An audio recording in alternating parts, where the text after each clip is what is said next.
Hey, welcome back to the Mountain Morning Show. We are talking about acupuncture now. This is something I'm very fascinated in, and you may be as well. I have to my right Dr. Reagan Archibald with East West Acupuncture. Welcome to the show, Dr. Archibald. Thanks for having me, Chelsea. Yeah, it's great to have you here this morning. Thanks for taking the time to join us. And this morning, like I said, I'm interested in hearing what people have to say about acupuncture and why you feel this is an important part of someone's health, if indeed it's the correct route they should take. So first off, what is acupuncture and where does it come from? Well, acupuncture is considered one of the longest standing forms of medicine on the planet. There's not really any historical date as far as when people first started utilizing acupuncture because it predates written history. Mm-hmm. So it was an oral tradition that was translated or that was passed down, and then eventually it was actually written in a text that was called the Neijing, or the Yellow Emperor's Classic. And so that's when they started organizing a lot of the information about acupuncture, and they started taking a lot of this knowledge that was more of a family tradition, and then they were able to facilitate it throughout the kingdom. Wow. Such a long history. So this is something where, you know, it's been studied and looked into for quite a long time. Mm-hmm. So I know there's a couple of us out there that think, is that safe? Is that okay? Yes, it's something that's been around for quite a while. Why should someone consider acupuncture? Well, first of all, it's pain-free. I mean, our needles are extremely fine. They have the ability to tap into your body's own natural healing mechanisms.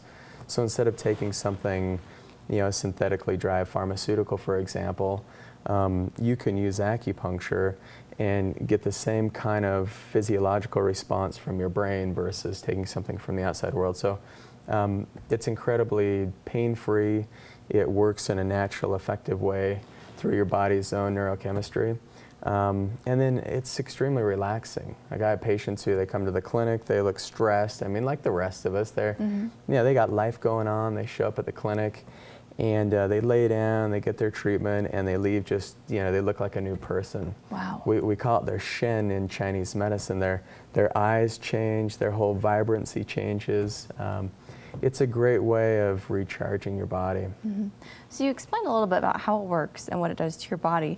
I want to know more about that. So when the pin actually enters your body, what is happening there?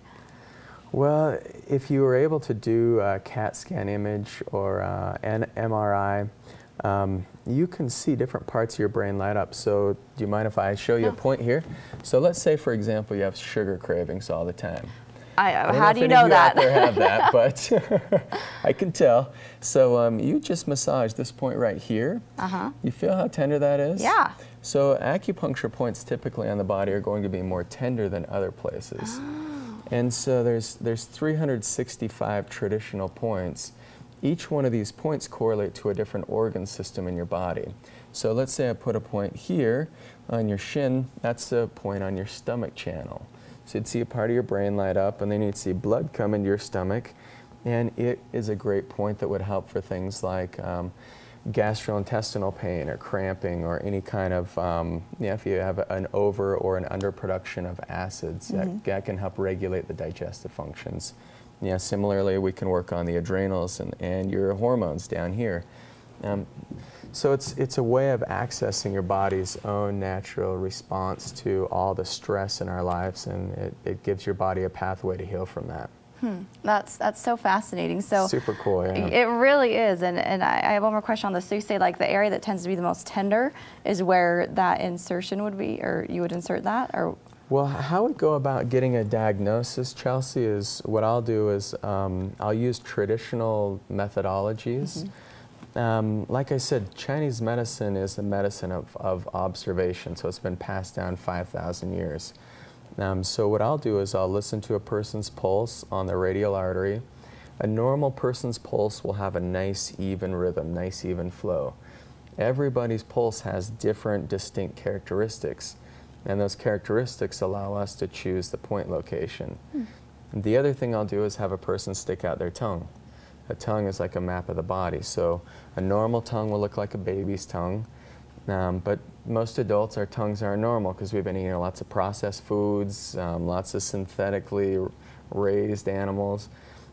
So what I'll do is look at the tongue, and then the tongue will give me an idea as far as what organ systems are malfunctioning.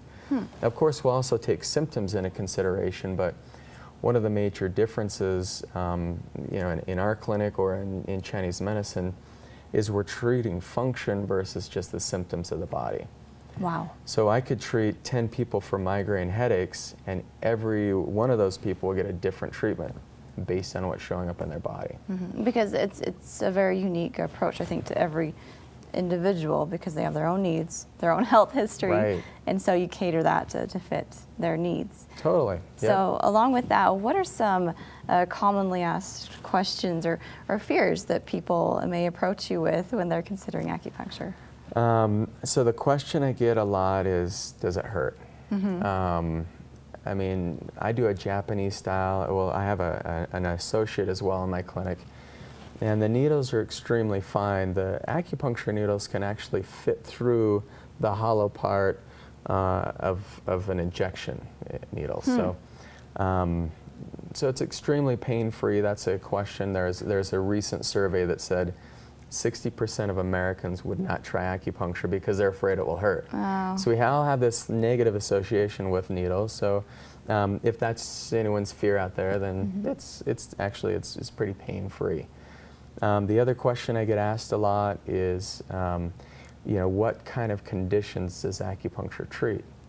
And so, you have to look at each individual case. Acupuncture can be appropriate for a wide variety of conditions.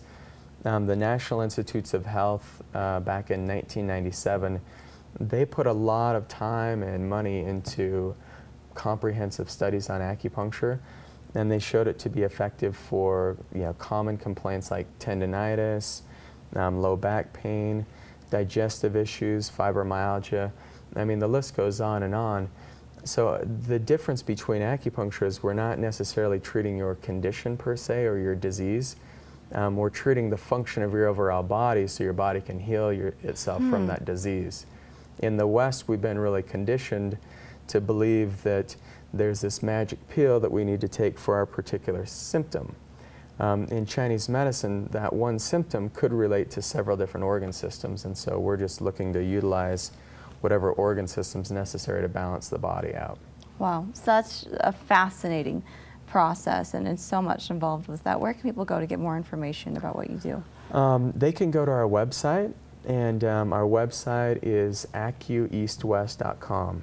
All right, and where's your physical location? We're downtown Salt Lake City, just off South Temple and 500 East. All right, perfect. Well, Doctor, thank you so much for joining us this morning. A great overview, and it certainly has answered a lot of my personal questions about what acupuncture is all about. So thank you. Sure appreciate your time. Anytime. Thank you. Thank you. Well, be sure to check them out online. We'll be right back here with more on the Mountain Morning Show after this quick break.